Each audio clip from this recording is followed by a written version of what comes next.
চোখে কাটিছে তব চরমকালে ৩০ কোটি নরনারী।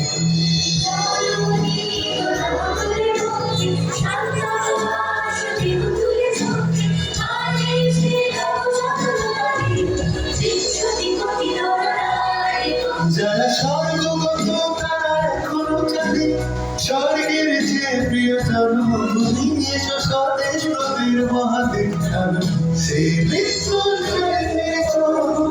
যারা জীর্ণ জাতির বুকে জাগালো আশা মনে মুখে জোগালো ভাষা আজি রক্ত কমল গাথা আজি রক্ত কমল গাথা মারলো খালি বিজয় লক্ষ্মী দেবতাদের গলে মুক্তির মন্দির সোনার তলি প্রাণ বলিদান লেখা আছে অশ্রু জলে। 9 সেপ্টেম্বর 1915 ইংরেজদের সঙ্গে সম্মুখ সমরের স্বাধীনতা ছিনিয়ে নিতে অস্ত্র আনার পরিকল্পনা করেন যতীন্দ্রনাথ মুখোপাধ্যায়। বালেশ্বরে সঙ্গীদের মেয়ের জাহাজ থেকে সেই অস্ত্র নামাতে গেলে ইংরেজ বাহিনী তাদের ঘিরে ফেলে। বুড়িমালনের তীরে লড়াই বাঁধে বিরাট ইংরেজ বাহিনী বনাম বাঘাযতীন ও তার 4 সহযোদ্ধা। এককালে শুধু ভোজালি হাতে যিনি বাণ মেরেছিলেন সেই বীর সেদিন লুটিয়ে পড়লেন। আমি হাসি হাসি পড়ব ফাঁসি দেখবে ভারতবাসী ও মা হাসি হাসি পড়ব ফাঁসি দেখবে ভারতবাসী একবার বিদায় দে মা ঘুরে আসি।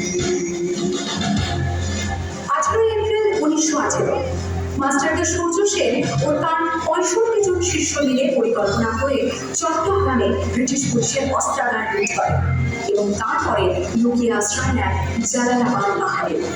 এর 4 দিন পর ব্রিটিশ বাহিনী খুঁজে বার করে মাস্টারদা ও তার সঙ্গীদের। সেদিনের অস্তমিত সূর্য ছিল সূর্য সেনের রক্তের আবহাওয়া।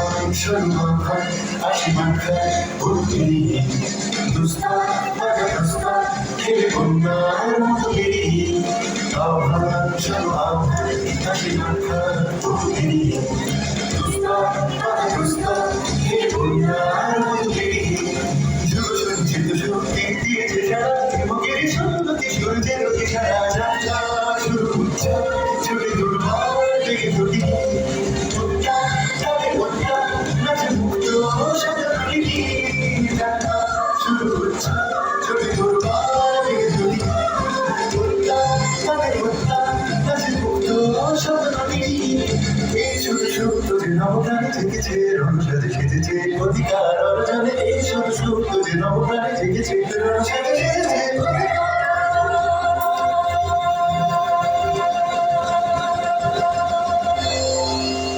8 ডিসেম্বর 1930 বিনয় বসু, বাদল গুপ্ত, দীনেশ গুপ্ত সাহেবের পোশাকে ট্যাক্সি থেকে এসে নামলেন রাইটার্স বিল্ডিং এর সামনে।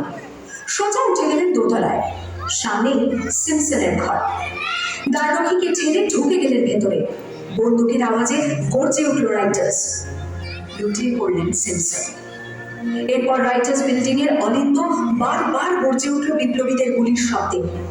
তারপর টেলর সাহেব তার বাহিনী নিয়ে ঘিরে ফেললেন বিনয়, বাদল, দীনেশকে।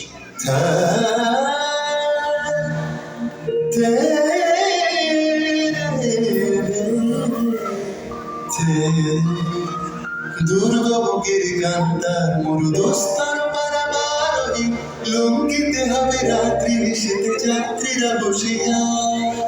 24 সেপ্টেম্বর 1932 মাস্টারদা সূর্য সেনের মন্ত্রে দীক্ষিত প্রীতিলতা ওয়াদেদার 15 জন সশস্ত্র বিপ্লবীকে নিয়ে পাহাড়তলি ইউরোপিয়ান ক্লাব আক্রমণ করে আগুন ধরিয়ে দিল। ভারতীয় ইতিহাসের স্বাভিমানী মহারানীদের মতো নিজের আত্মমর্যাদা অক্ষুণ্ণ রাখতে সেদিন প্রীতিলতা ওয়াদেদার পটাশিয়াম সায়ানাইড খেয়েছিলেন ব্রিটিশ পুলিশদের সামনে।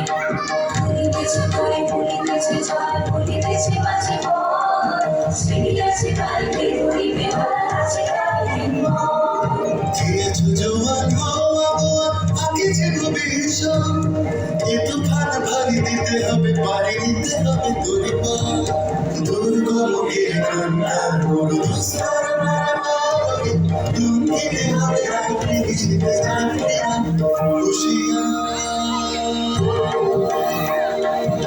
29শে সেপ্টেম্বর 1942 তমলুকের মাটিতে কয়েক হাজার ভারতীয়কে নিয়ে যিনি পুলিশ স্টেশন ঘেরাও করার লক্ষ্যে হেঁটেছিলেন, সেই সত্তরোর্ধ্ব মাতঙ্গিনী হাজরা পুলিশের নির্মম গুলিচালনা ও লাঠিচার্জ সত্ত্বেও তার হাতের পতাকাটি মাটিতে লুটতে দেন। আর ঠিক তার পরের বছর 1943-এর 30শে ডিসেম্বর জাপান সরকারের অধীনে থাকা আন্দামান দ্বীপ সেতু হস্তান্তর করা হলো ইন্ডিয়ান ন্যাশনাল আর্মিকে। পোর্টব্লেয়ারের মাঠে তিরঙ্গা পতাকা তুললেন সুভাষচন্দ্র। এটাই স্বাধীন ভারতের মাটিতে প্রথম তেরঙ্গা ঝান্ডা। আইএনএর commander in chief Subhashchandra Bose হলেন ভারত, যাকে স্বীকৃতি দিয়েছিল 18টি দেশ।